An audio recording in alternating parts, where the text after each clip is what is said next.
അൽഹംദുലില്ലാഹി റബ്ബിൽ ആലമീൻ വസ്സലാത്തു വസ്സലാമു അലാ റസൂലിഹിൽ അമീൻ വഅലാ ആലിഹി വസഹ്ബിഹി അജ്മഈൻ.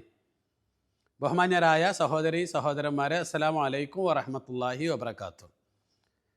സൂറത്തുൽ മുംതഹിനയിലെ 10-ാമത്തെ ആയത്തിലെ ആദ്യ ഭാഗമാണ് നമ്മൾ പഠിച്ചു കഴിഞ്ഞത്. വിശ്വാസിനികളായ ആരെങ്കിലും മക്കയിൽ നിന്ന് മദീനയിലേക്ക് ഹിജ്റ ചെയ്തു വന്നാൽ അവരെ പരിശോധിക്കണം, അവരുടെ ഭർത്താക്കന്മാരുമായുള്ള ബന്ധം വേർപ്പെടുത്തണമെന്നുള്ളതാണ് പറഞ്ഞു വച്ചത്. അങ്ങനെ വേർപ്പെടുത്തുന്ന സമയത്ത് സാങ്കേതികമായ ചില പ്രശ്നങ്ങളുണ്ട് എന്ന് പറഞ്ഞാൽ, നേരത്തെ ഭർത്താക്കന്മാർ അവർക്ക് മഹ്റ് കൊടുത്തിട്ടുണ്ട്, അവരുടെ ജീവിതത്തിൽ ഒരുപാട് ചെലവുകൾ നടത്തിയിട്ടുണ്ട്. അപ്പോൾ ഇതൊക്കെ ഒരു വലിയ, ഭാര്യമാരെ നഷ്ടപ്പെടുന്നു, ഭാര്യമാരുടെ കൂട്ടത്തിൽ സാമ്പത്തികമായും വലിയ നഷ്ടം സംഭവിക്കുന്നു. അപ്പോൾ ആ ഒരു നഷ്ടത്തിന് പരിഹാരം ഇസ്ലാം നിർദ്ദേശിക്കുന്നതാണ് ഇനിയുള്ള ഭാഗം. വ ആതൂഹും മാ അൻഫഖു, വ ആതൂഹും, നിങ്ങൾ അവർക്ക് കൊടുക്കുക. വിശ്വാസികളോടുള്ള കൽപ്പനയാണ്, നിങ്ങൾ അവരുടെ ഭർത്താക്കന്മാർക്ക് കൊടുക്കുക. മാ അൻഫഖു, അവർ ചെലവഴിച്ചത്. അപ്പോൾ ഭർത്താക്കന്മാർ ഭാര്യയ്ക്ക് നൽകിയിട്ടുള്ള മഹർ അതുപോലുള്ള സംഗതികളൊക്കെയും തിരിച്ചു കൊടുക്കണം. ഈ കൽപ്പന ശരിക്ക് വലിയുൽ അംറിനോടാണ്. കാരണം മുസ്ലിം ഉമ്മത്തിൻ്റെ ഉത്തരവാദിത്വമുള്ള ആളുകൾ. വ ആത്തൂഹും, ആത്ത എന്ന് പറഞ്ഞാൽ ശരിക്ക് കൊണ്ടുചെന്ന് കൊടുക്കുക, അല്ലെങ്കിൽ പെട്ടെന്ന് കൊടുക്കുക, ഒരാളുടെ അവകാശം അയാൾക്ക് തിരിച്ചു കൊടുക്കുക, അതിലേക്ക് ചേർത്തുകൊണ്ട് പ്രയോഗിക്കുന്ന പദമാണ്. അപ്പോൾ അവർക്ക് മാ അൻഫഖു, അവർ ചെലവഴിച്ചത് നിങ്ങൾ കൊടുക്കണം. ഇവിടെ ആദ്യം നമ്മൾ മനസ്സിലാക്കേണ്ടത്, ശരിക്കും മഹർ എന്നുള്ള പദമല്ല വിശുദ്ധ ഖുർആൻ ഇവിടെ പ്രയോഗിച്ചത്. അത് പ്രയോഗിക്കാതിരിക്കുവാനുള്ള കാരണം, അതിന് പകരം അവർ ചെലവഴിച്ചത് അവർക്ക് തിരിച്ചു കൊടുക്കുക എന്ന് പറയുവാനുള്ള കാരണം, ഇവരെ ഇസ്ലാം സ്വീകരിച്ചതോടുകൂടി പിന്നെ മഹർ എന്ന് പറയുന്ന പ്രയോഗത്തിന് പ്രസക്തിയില്ല. കാരണം ഇവർ രണ്ടു കൂട്ടരും വേർപിരിഞ്ഞിരിക്കുന്നു, തമ്മിൽ പിരിഞ്ഞിരിക്കുന്നു. അപ്പോൾ തമ്മിൽ പിരിഞ്ഞ സ്ഥിതിക്ക് അവിടെ മഹറല്ല, നേരെ മറിച്ച് അവർ ചെലവഴിച്ചതാണ് തിരിച്ചു കൊടുക്കേണ്ടത് എന്നുള്ള അർത്ഥത്തിൽ ആ ബന്ധം അതോടുകൂടി പൂർണ്ണാർത്ഥത്തിൽ മുറിഞ്ഞു പോയിരിക്കുന്നു എന്ന് കുറിക്കാനാണ് വിശുദ്ധ ഖുർആന് അവിടെ മഹർ എന്നുള്ളത് ക്യാൻസൽ ചെയ്ത് മാ അൻഫഖു എന്നുള്ള പദം കൊണ്ടുവരുന്നത്. നഫഖ എന്ന് പറയുന്നത് ശരിക്കും നഫഖത്തി സിൽഅത്തു ഖറജത് മിൻ യദിൽ ബാഇഇ, അതായത് പുറത്ത് വിടുക, അല്ലെങ്കിൽ കൈവിട്ടു പോവുക, അല്ലെങ്കിൽ ചെലവഴിക്കുക എന്നുള്ള അർത്ഥത്തിലാണ് ഈ പദം പ്രയോഗിക്കാറുള്ളത്. അപ്പോൾ ഇങ്ങനെ പുറത്ത് കിടക്കുന്നതിന് അല്ലെങ്കിൽ പുറത്തു പോകുന്നതിനൊക്കെ, അതുകൊണ്ടാണ് മുനാഫിഖ് എന്നുള്ളത് നാഫിഖാ ഉൽ യർബോ എന്ന് പറഞ്ഞാൽ പെരുച്ചാഴി പുറത്ത് കിടക്കുന്ന വഴിയാണ് നാഫിഖാ ഉൽ യർബോ എന്ന് പറയുന്നത്.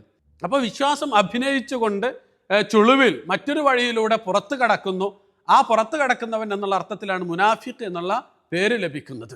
അപ്പോൾ വ ആതൂഹും മാ അൻഫഖു, അവരുടെ കയ്യിൽ നിന്ന് അവർക്ക് ചെലവായതൊക്കെയും നിങ്ങൾ അവർക്ക് തിരിച്ചു കൊടുക്കണം എന്നുള്ളതാണ് വിശ്വാസികളോട്, അതല്ലെങ്കിൽ വിശ്വാസി സമൂഹത്തോട് അള്ളാഹു സുബ്ഹാനഹു വ തആല നൽകുന്ന കൽപ്പന. അപ്പോൾ നേരത്തെ അബ്ദുല്ലാഹി ഇബ്നു അബ്ബാസ് റളിയല്ലാഹുവിൽ നിന്ന് നമ്മൾ ഉദ്ധരിച്ച ഹദീസിൽ എന്ന് പറഞ്ഞാൽ, റസൂൽ സല്ലല്ലാഹു അലൈഹി വസല്ലമ ആരെങ്കിലും ഹിജ്റ ചെയ്ത് വന്നാൽ അവരെ കൊണ്ട് സത്യം ചെയ്യിപ്പിക്കാറുണ്ടായിരുന്നു. അവർ സത്യസന്ധമായിട്ട് അള്ളാഹുവിനോടുള്ള, റസൂലിനോടുള്ള താല്പര്യത്തിൻ്റെ പുറത്താണ് വന്നത്. അപ്പം അങ്ങനെ സത്യം ചെയ്ത് കഴിഞ്ഞാൽ ഫൈദാ ഹലഫത്ത് ബില്ലാഹില്ലദി ലാ ഇലാഹ ഇല്ലാ ഹുവ അലാ ദാലിക്, നേരത്തെ പറഞ്ഞ ആ കാര്യങ്ങൾ അള്ളാഹുവിൻ്റെ പേരിൽ ഇവർ സത്യം ചെയ്താൽ, അഅതൻ നബിയു സല്ലല്ലാഹു അലൈഹി വസല്ലം സൗജഹ മഹ്റഹ വമാ അൻഫഖ അലൈഹ വലം യറുദ്ദഹ. അപ്പോൾ റസൂൽ സല്ലല്ലാഹു അലൈഹി വസല്ലമ മക്കയിലുള്ള മുശ്രിക്കായ ഈ സ്ത്രീയുടെ, അല്ലെങ്കിൽ ഇങ്ങനെ വന്നിട്ടുള്ള വിശ്വാസിനികളുടെ ഭർത്താക്കന്മാർക്ക് അവരുടെ മഹർ തിരിച്ചു കൊടുത്തിരുന്നു, അവരുടെ മറ്റ് ചെലവുകളും തിരിച്ചു കൊടുത്തിരുന്നു. പക്ഷെ ആ സ്ത്രീകളെ മാത്രം തിരിച്ചയക്കാറുണ്ടായിരുന്നില്ല. ഈ തിരിച്ചു കൊടുക്കുന്ന തുക എന്ന് പറയുന്നത് ഗനീമത്തിൽ നിന്നായിരുന്നു റസൂൽ സല്ലല്ലാഹു അലൈഹി വസല്ലമ എടുത്തിരുന്നത്, അതല്ലെങ്കിൽ വസൂലാക്കിയിരുന്നത് എന്നും നമുക്ക് കാണുവാൻ കഴിയും.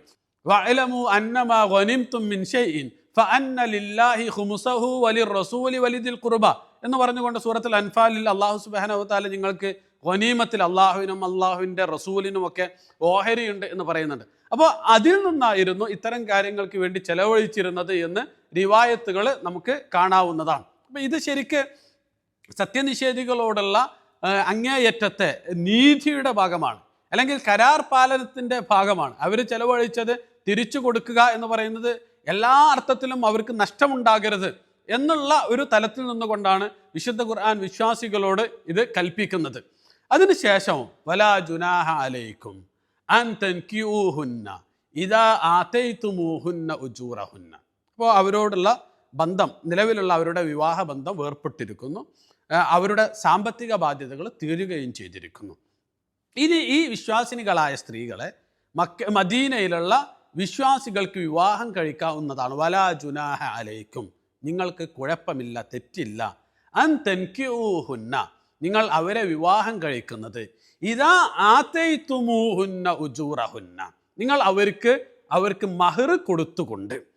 അപ്പോൾ ഇനി ഉള്ള വിവാഹബന്ധം എന്ന് പറയുന്നത് അവരുടെ ഖുർആൻ കാലാവധി കഴിഞ്ഞിട്ട് അതുപോലെ തന്നെ പുതിയ ഒരു വിവാഹ കരാറോട് കൂടിയിട്ട് മഹർ നൽകിക്കൊണ്ടാണ് നടത്തേണ്ടത് എന്നുള്ളതാണ് കർമ്മശാസ്ത്ര പണ്ഡിതന്മാരൊക്കെയും ഈ ആയത്ത് വിശദീകരിച്ചുകൊണ്ട് പറയുന്നത്. വിശുദ്ധ ഖുർആന് മഹറിനെ കുറിക്കാൻ ഒരുപാട് പദങ്ങൾ പ്രയോഗിച്ചിട്ടുണ്ട്.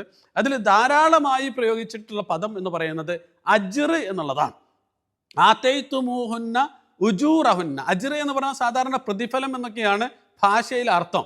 അപ്പോൾ ഇത് വിശുദ്ധ ഖുർആൻ പ്രയോഗിക്കാനുള്ള കാരണം, ഒരു കൂലിക്കാരന് അയാളുടെ പ്രതിഫലം അത് അയാളുടെ ഹക്കാണ്.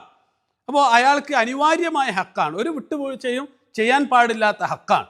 അപ്പോൾ ആ ഹക്കിനെ കുറിക്കാനാണ്, അതിൻ്റെ ആ ഒരു അനിവാര്യതയെ കുറിക്കാനാണ് ഉജൂർ എന്നുള്ള പദം വിശുദ്ധ ഖുർആന് പ്രയോഗിച്ചത്. ഒരു കാരണവശാലും അന്യായമായിട്ട് അത് തിരിച്ചു വാങ്ങാൻ പാടില്ല, അല്ലെങ്കിൽ ഏതെങ്കിലും അർത്ഥത്തിൽ അത് മുതലെടുക്കാൻ പാടില്ല എന്നൊക്കെ ആ ഒരു പ്രയോഗത്തിൽ ഒളിഞ്ഞു കിടക്കുന്നുണ്ട് എന്നാണ് വിശുദ്ധ ഖുർആൻ വ്യാഖ്യാതാക്കൾ പഠിപ്പിക്കുന്നത്.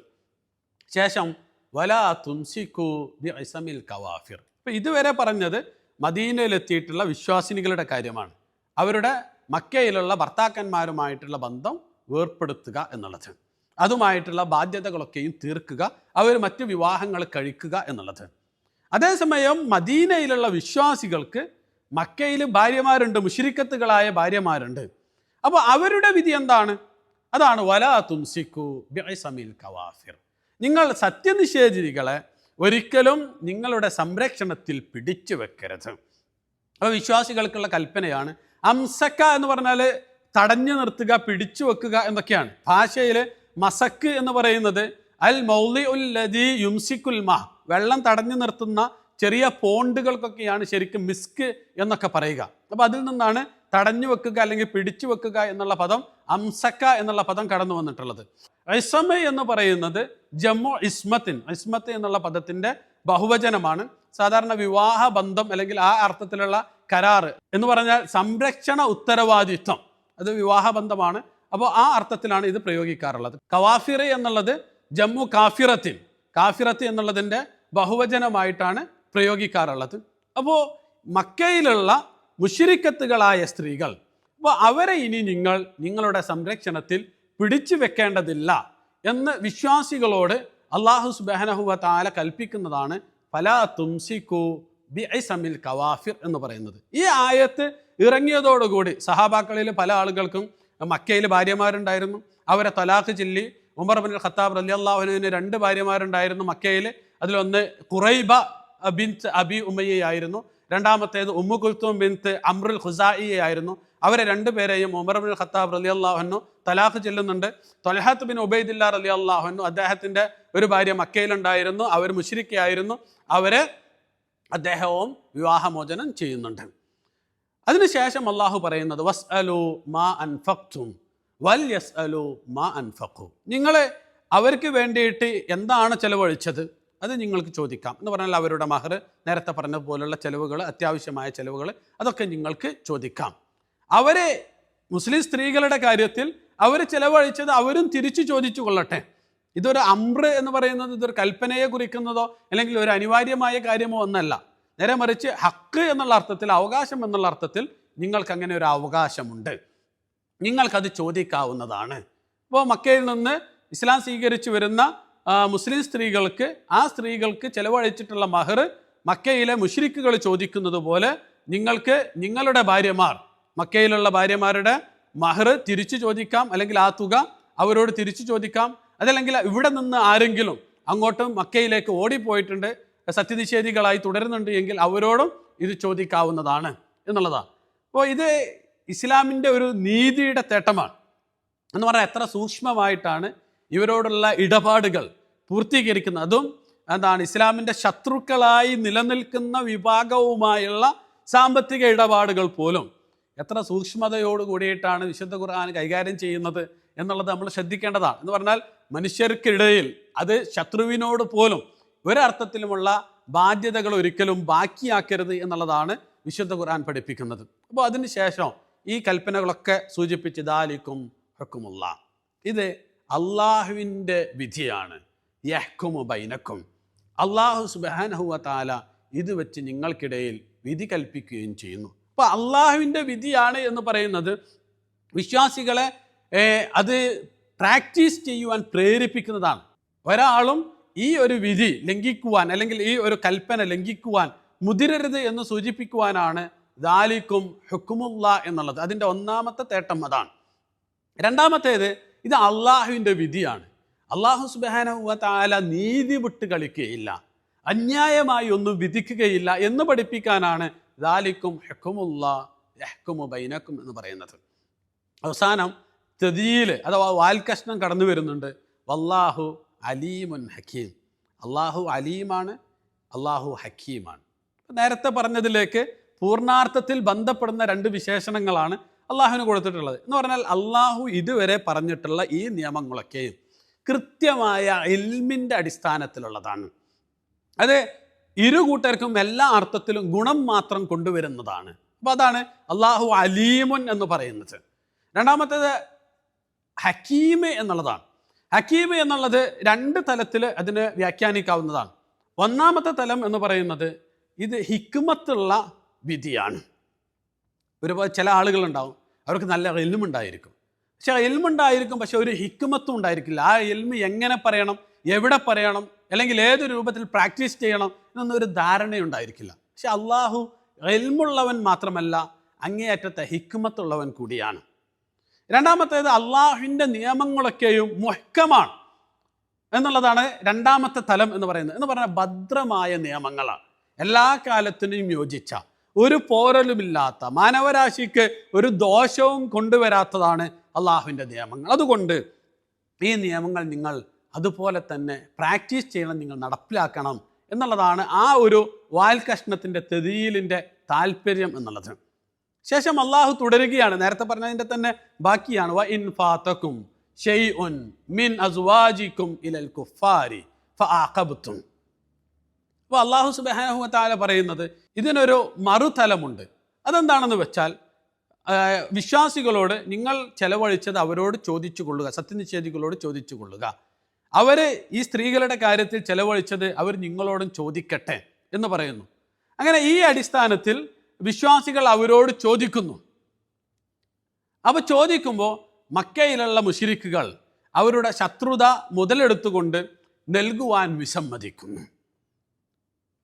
ഇവർ ചെലവഴിച്ചിട്ടുള്ള തുക അല്ലെങ്കിൽ മഹർ തിരിച്ചു കൊടുക്കുന്നില്ല, കാരണം നമ്മളത് കൊടുക്കേണ്ടതില്ല. അതേസമയം വിശ്വാസികൾ അങ്ങോട്ട് കൊടുക്കുകയും ചെയ്യുന്ന സാഹചര്യം ഉണ്ടാകുന്നു.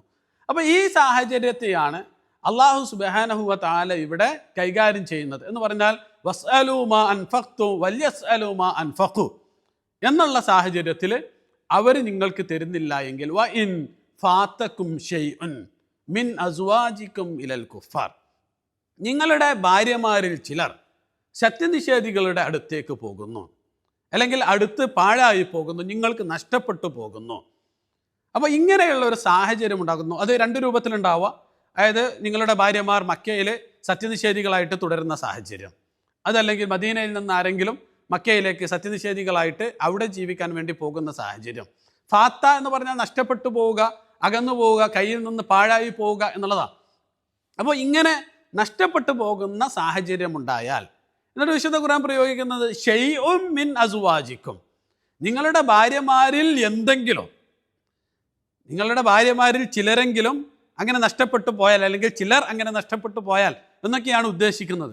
പക്ഷേ ഷൈഅ എന്ന് കൊണ്ടുവരാൻ ഉള്ള കാരണം, ഷൈഅ എന്ന് പറഞ്ഞാൽ നിസ്സാരമായ ഒരു വസ്തുവിനെ കുറിക്കുന്നതാണ്, എന്തെങ്കിലും എന്നൊക്കെ. എന്ന് പറഞ്ഞാൽ നിങ്ങൾ ഇസ്ലാം സ്വീകരിച്ചതിൻ്റെ പേരിൽ നിങ്ങൾക്ക് നഷ്ടപ്പെട്ടത് നിങ്ങളൊരു നഷ്ടമായി കണക്കാക്കേണ്ടതില്ല, അത് നിങ്ങൾക്ക് നിസ്സാരമാണ് എന്ന് വിശ്വാസികളെ പഠിപ്പിക്കുവാൻ, ആശ്വസിപ്പിക്കുവാനാണ് അവിടെ ഫാതക്കും ഷൈഉൻ മിൻ അസ്വാജിക്കും, നിങ്ങളുടെ ഇണകളിൽ ചിലർ അല്ലെങ്കിൽ നിങ്ങളുടെ ഭാര്യമാരിൽ ചിലർ എന്ന് പറയുന്നതിന് പകരം നിങ്ങളുടെ ഭാര്യമാരിൽ എന്തെങ്കിലും എന്ന് വിശുദ്ധ ഖുർആൻ പ്രയോഗിച്ചിട്ടുള്ളത്. അങ്ങനെ നഷ്ടപ്പെടുകയും ഫആഖബതും, നിങ്ങളുടെ ഊഴം എത്തുകയും ചെയ്താൽ. ഫആഖബതും എന്നുള്ള പദം ശരിക്ക് ഇഖാബ് എന്നുള്ള പദത്തിൽ നിന്നല്ല, ഉഖ്ബത്ത് എന്നുള്ള പദത്തിൽ നിന്നാണ്. ഉഖ്ബത്ത് എന്നുള്ള പദത്തിൻ്റെ ഒരു പ്രത്യേകത, സാധാരണ അറബികൾ വാഹനപ്പുറത്ത്, കുതിരപ്പുറത്ത് അല്ലെങ്കിൽ കഴുതപ്പുറത്ത്, ഒട്ടകപ്പുറത്ത് യാത്ര ചെയ്യുന്ന പക്ഷം അവരിങ്ങനെ ഊഴമിട്ടിട്ട് ഒരാൾ ആദ്യം യാത്ര പോകുന്നു, പിന്നെ അടുത്ത ആൾ എന്താണ് കുറച്ച് നടന്നതിന് ശേഷം അടുത്ത ആൾ വാഹനത്തിന് പുറത്ത് കയറുന്നു, പുറത്തുള്ള ആൾ താഴേക്ക് ഇറങ്ങുന്നു. അങ്ങനെയുള്ള ടേണിനാണ്, ഊഴം വരുന്നതിനാണ് ഉഖ്ബത്ത് എന്ന് പറയുക. അപ്പോൾ ഫആഖബത്തും എന്ന് പറഞ്ഞാൽ ഫജാഅത്ത് ഉഖ്ബത്തുക്കും, നിങ്ങളുടെ ഊഴം വരുന്നു എന്ന് പറഞ്ഞാൽ, നേരത്തെ നമ്മൾ സൂചിപ്പിച്ചിരുന്നു, ഈ മക്കയിലുള്ള മുശ്രിക്കുകൾക്ക് അവരുടെ അവകാശം കൊടുത്തിരുന്നത് ഗനീമത്തിൽ നിന്നാണ്. അപ്പം അങ്ങനെ ഗനീമത്ത് ലഭിക്കുന്ന ഒരു സാഹചര്യം നിങ്ങൾക്കുണ്ടാവുകയും നിങ്ങളെ അവരുടെ മഹർ തിരിച്ചു കൊടുക്കാൻ ഉദ്ദേശിക്കുകയും ചെയ്യുന്ന ഒരു സാഹചര്യത്തിൽ, അപ്പോൾ നിങ്ങൾ എന്ത് ചെയ്യണം? നിങ്ങൾ ഈ അവസരം മുതലെടുക്കണം. നിങ്ങളുടെ ഭാര്യമാർ അവിടെ മുശ്രിക്കുകളായിട്ടുണ്ട്, അവർ നിങ്ങൾക്ക് മഹർ അല്ലെങ്കിൽ നിങ്ങൾ ചെലവഴിച്ചത് നൽകുവാൻ വിസമ്മതിക്കുകയും ചെയ്യുന്നുണ്ട്. അപ്പോൾ നിങ്ങൾ എന്ത് ചെയ്യും? നിങ്ങൾക്ക് ആ തുക നിങ്ങൾ ഇവിടുന്ന് കണക്കാക്കുന്നു. ആ തുക നിങ്ങൾ ഇവിടുന്ന് ഈ ഗനീമത്തിൽ നിന്ന് വസൂലാക്കുന്നു. ആ തുക കഴിച്ചിട്ടുള്ള അവകാശങ്ങൾ നിങ്ങൾ മക്കയിലുള്ള മുശ്രിക്കുകളുടെ അവകാശങ്ങൾ തിരിച്ചു കൊടുത്താൽ മതി എന്നാണ് അല്ലാഹു സുബ്ഹാനഹു വ തആല ഈ ആയത്തിലൂടെ വിശ്വാസികളെ പഠിപ്പിക്കുന്നത്. വ ഇൻ ഫാതകും ശൈഉൻ മിൻ അസ്വാജികും ഇലൽ കുഫാരി ഫആഖബ്തും ഫആതുൽ ലദീന ദഹബത് അസ്വാജുഹും മിസ്ല മാ അൻഫഖു. അപ്പോൾ നിങ്ങൾക്ക് അതിൻ്റെ അവസരം വന്നു കഴിഞ്ഞാൽ ഫആതു, നിങ്ങൾ കൊടുക്കുക, അല്ലദീന ദഹബത്ത് അസ്വാജുഹും, ഭാര്യമാർ മക്കയിലേക്ക് പോയ അല്ലെങ്കിൽ ഭാര്യമാർ മക്കയിലുള്ള വിശ്വാസികളായ ആളുകൾ, അപ്പോൾ അവരുടെ മിസ്ലമ അൻഫഖു, അവർ ആ ഭാര്യമാർക്ക് വേണ്ടി ചെലവഴിച്ചത് നിങ്ങൾ ഇതിൽ നിന്ന് വസൂലാക്കുക. എന്നിട്ട് ബാക്കിയുള്ളത് നിങ്ങൾ തിരിച്ചു കൊടുക്കുക. ഇനി ഇങ്ങനെ വസൂലാക്കിയൊക്കെ കഴിഞ്ഞിട്ട് മക്കയിൽ നിലനിൽക്കുന്ന ഭർത്താക്കന്മാർക്ക് ഇവിടെ മദീനയിലുള്ള ഭാര്യമാരിൽ എന്തെങ്കിലും അവകാശങ്ങൾ ബാക്കിയുണ്ടെങ്കിൽ നിങ്ങൾ തിരിച്ചു കൊടുക്കുക. അപ്പോൾ അവിടെ മിസ്ലമ അൻഫഖു എന്നുള്ള പ്രയോഗം കൃത്യമായിട്ട് നീതിയെ കുറിക്കുന്നതാണ്. എന്ന് പറഞ്ഞാൽ നിങ്ങളുടെ അവകാശം മാത്രമേ എടുക്കാൻ പാടുള്ളൂ. മക്കയിലുള്ള നിങ്ങളുടെ ഭാര്യമാർക്ക് നിങ്ങൾ കൊടുത്തിട്ടുള്ള മഹർ എത്രയാണോ അല്ലെങ്കിൽ നിങ്ങൾ അവർക്ക് വേണ്ടി ചെലവഴിച്ചത് എത്രയാണോ അത്ര മാത്രമേ നിങ്ങൾ ഇവിടെ ഇതിൽ നിന്ന് വസൂലാക്കാൻ പാടുള്ളൂ. ബാക്കിയുള്ളത് അവരുടെ അവകാശങ്ങൾ തിരിച്ചു കൊടുക്കണം എന്ന് പഠിപ്പിക്കാനാണ് മിസ്ലമ അൻഫഖു വത്തഖുല്ലാഹല്ലദീ അൻതും ബിഹി മുഅ്മിനൂൻ. ഈ സാമ്പത്തിക ഇടപാടുകളൊക്കെ പറഞ്ഞതിന് ശേഷം അല്ലാഹു സുബ്ഹാനഹു വ തആല പറയുന്നത് വത്തഖുല്ലാഹ്, നിങ്ങൾ അല്ലാഹുവിനെ സൂക്ഷിക്കണം. അല്ലദീ അൻതും ബിഹി മുഅ്മിനൂൻ, നിങ്ങൾ ഏതൊരു പടച്ചവനിലാണോ അള്ളാഹുവിലാണോ വിശ്വസിക്കുന്നത് ആ അള്ളാഹുവിനെ നിങ്ങൾ അങ്ങേയറ്റം സൂക്ഷിക്കണം. ഇത് പറയാനുള്ള കാരണം സാമ്പത്തിക ഇടപാട് എന്ന് പറയുന്നത് അങ്ങേയറ്റം തഖ്വ ആവശ്യമുള്ള കാര്യമാണ്. നന്നായി നമസ്കരിക്കുന്ന നോമ്പെടുക്കുന്ന ആളുകൾ സാമ്പത്തിക ഇടപാടുകളിലേക്ക് വരുന്ന സമയത്ത് പരാജയപ്പെടുന്നു എന്നുള്ളത് നമ്മുടെ ഒരു അനുഭവമാണ്. അപ്പോൾ ആ അനുഭവം മുൻനിർത്തിയിട്ട് ഇവിടെ സത്യനിഷേധികളുമായിട്ടാണ് ഇടപാട്. പക്ഷെ ആ ഇടപാടിൽ പോലും അല്ലാഹു സുബ്ഹാനഹു വ തആല പറയുന്നത് വത്തഖുല്ലാഹ്, നിങ്ങൾ അള്ളാഹുവിനെ സൂക്ഷിക്കണം. ഈ പ്രയോഗം ശരിക്ക് കൽപ്പനകളൊക്കെ വരുന്ന സമയത്ത് വത്തഖുല്ലാഹല്ലദീ തസാഅലൂന ബിഹി വൽ അർഹാം, സൂറത്തുൻ നിസായിൽ 1-ാമത്തെ ആയത്ത്, ഇതൊക്കെ വളരെ ഗൗരവത്തിൽ അള്ളാഹു സൂചിപ്പിക്കുന്ന ഒരു കാര്യമാണ്. അപ്പോൾ വത്തഖുല്ലാഹല്ലദീ അൻതും ബിഹി മുഅ്മിനൂൻ, അതൊരു തദ്കീറാണ്. നിങ്ങൾ ഓർക്കണം, നിങ്ങൾ അള്ളാഹുവിൽ വിശ്വസിച്ച ആളുകളാണ്, നിങ്ങൾ അള്ളാഹുവിൽ വിശ്വസിച്ച ആളുകളാണ്. അപ്പോൾ ആ അള്ളാഹുവിനെ നിങ്ങൾ ഈ വിഷയത്തിൽ നന്നായിട്ട് സൂക്ഷിക്കണം എന്നുകൂടി അല്ലാഹു സുബ്ഹാനഹു വ തആല പഠിപ്പിക്കുക. അപ്പോൾ ഈ ഒരു ബാധ്യത, അതായത് വിശ്വാസികളുമായിട്ട് ഇപ്പോൾ വസൂലാക്കാൻ ഒരു അവസരം കിട്ടുന്ന സമയത്ത് പരമാവധി വസൂലാക്കുക എന്നൊന്നും നിങ്ങൾ ചിന്തിച്ചു പോകരുത്. നിങ്ങൾ നേരെ മറിച്ച് നിങ്ങളുടെ അവകാശങ്ങൾ മാത്രം എടുക്കുക. സത്യനിഷേധികളും നിങ്ങളുടെ ശത്രുക്കളുമാണെങ്കിൽ പോലും അവരുടെ അവകാശങ്ങൾ നിങ്ങൾ തിരിച്ചു കൊടുക്കുകയും ചെയ്യുക എന്ന് പറഞ്ഞുകൊണ്ടാണ് അല്ലാഹു സുബ്ഹാനഹു വ തആല ഈ ആയത്ത് അവസാനിപ്പിക്കുന്നത്. അപ്പോൾ ഈമാനി എന്ന് പറയുന്നത് വത്തഖുല്ലാഹല്ലദീ അൻതും ബിഹി മുഅ്മിനൂൻ എന്ന് പറയുന്നത്, ഈമാനി എന്ന് പറയുന്നത് ഹൃദയത്തിലുള്ള വികാരം മാത്രമല്ല, അത് കർമ്മത്തിൽ. നമ്മൾ സാധാരണ അഹ്ലുസുന്നയുടെ വളരെ പ്രസിദ്ധമായ വചനം എന്ന് പറയുന്നത്, ഈമാന് എന്ന് പറയുന്നത് അത് ഹൃദയത്തിൽ നമ്മൾ ഉറപ്പിച്ചു നിർത്തി നാവ് കൊണ്ട് പ്രഖ്യാപിച്ച് അതോടൊപ്പം തന്നെ കർമ്മത്തിൽ അത് പ്രതിഫലിക്കുകയും ചെയ്യുന്നതാണ് ഈമാന് എന്നുള്ളത് ഈ ആയത്തിൻ്റെ ഈ അവസാന ഭാഗത്ത് നിന്ന് വത്തഖുല്ലാഹല്ലദീ അൻതും ബിഹി മുഅ്മിനൂൻ എന്ന പ്രയോഗത്തിൽ നിന്ന് വളരെ കൃത്യമായി വ്യക്തമായി നമുക്ക് മനസ്സിലാക്കാവുന്നതാണ്. വാഖിറു ദഅ്വാന അനിൽ ഹംദുലില്ലാഹി റബ്ബിൽ ആലമീൻ. അസ്സലാമു അലൈക്കും വറഹ്മത്തുള്ളാഹി വബറകാതുഹു.